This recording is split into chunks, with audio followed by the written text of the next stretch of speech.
Welcome back for another edition of Watches Oliver Smith. I'm with my good friend, Mr. George Reed, and the watch director at Oliver Smith Jewelers. George, today we've got a really exceptional piece that we're going to talk about, and it's really a unique, they call them unicorns. I'm not so sure it's a unicorn, but it's rare for sure. It's rare. Yeah, so. Absolutely. No, this is the first time I've actually been able to be hands-on with this watch, so I'm super excited to review it for you guys and give you guys my take on it because it's a pretty rare bird. Yeah.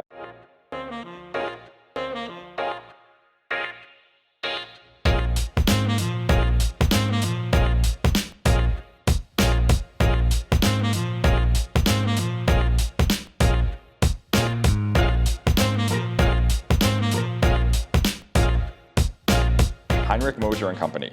Originally founded in 1828. They are a really small boutique brand, primarily because they're one of the few Swiss companies out of Schaffhausen. So there's definitely a bit of a German influence. Schaffhausen is on the German-Swiss border, not the German-French border. So there seems to be a different flavor coming from here. IWC is from there, and then of course some of my favorite companies are German, but I've made that clear over the years. But Moser has. Is that because you're German heritage? Actually, no. There's no German heritage. My wife got German heritage though, so maybe it's from that. All right. But no, Moser is one of those companies that actually has a bit of a sense of humor.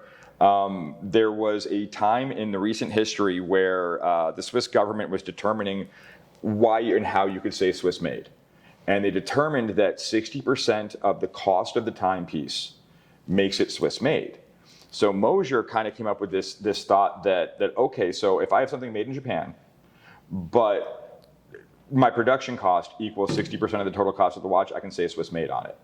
So they decided to kind of poke fun at that, and they did the most Swiss-made watch ever. They actually made the case out of Swiss cheese. It was a Swiss and like a polymer.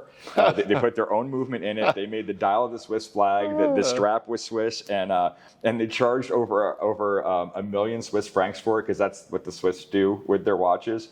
Hilarious. Right. They did a minute repeater tourbillon with no hands.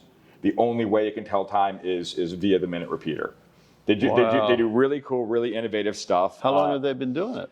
Well, they were founded in 1828 by Heinrich Moser. Now, they do claim that they are still independent, one, which we love, and family owned. Not too many independent watchmakers. Not too many independent watchmakers, especially on this level. This is one of those in-house manufacturers that really tries to do everything in-house and do everything very, very ethically. As a company, as a credo, they're very environmentally friendly. They're great to their people. It's just one of those really good feeling companies that we really like to see. Nice. And then this specific watch here is the Moser Cie Streamliner. This guy here is all stainless steel. It's kind of their sport watch. They came out with a chronograph version first, and then they came out with this three-hander in this green fume dial. They call it matrix green. The dial is just incredible on this. It has this light to dark green, and then the luminescence, even the luminescence on the hands is it's an enamel and superluminova. It's like a fill that they do. Everything's different. But what I really like here, and I find really interesting, is to do an integrated bracelet into lug that doesn't just ape Gerald Genta. It's a complete original look. It does what with Gerald Genta? There's some sort of derivative knockoff to a Genta design. I mean, we've all seen them. You know the Genta product, and this definitely comes from that same family, but it's not derivative of it. It's a complete original, and you just don't see that every day in the watch industry. You know how I like to talk about the craftsmanship of the jewelry and the watchmaking, which is the bracelet. Yep. And you can tell how difficult this is to do these beveled points here that are lapped and on a curve almost, right? Yep. The ergonomics of the bracelet are fantastic.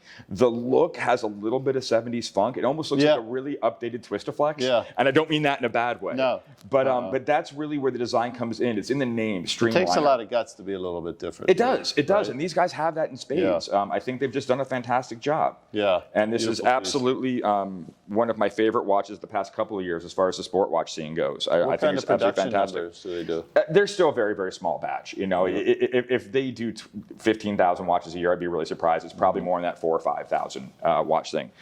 In-house manufactured movement. It's the Moser Cie, the HMC 200. Is it distributed in many places in the United States? Or? No, it's not.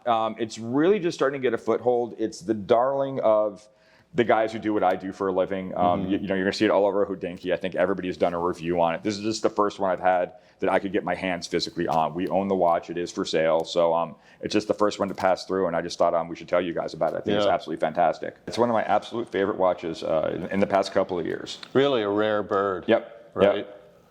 Well, thank you very much, George. Always a pleasure to catch up with you. We take our business very serious, and we'd be happy to help you and speak to you about your fine timepieces if you have anything you'd like to sell, trade in, or interested in any of the products that we carry at Oliver Smith Jeweler in Scottsdale and Aspen, Colorado.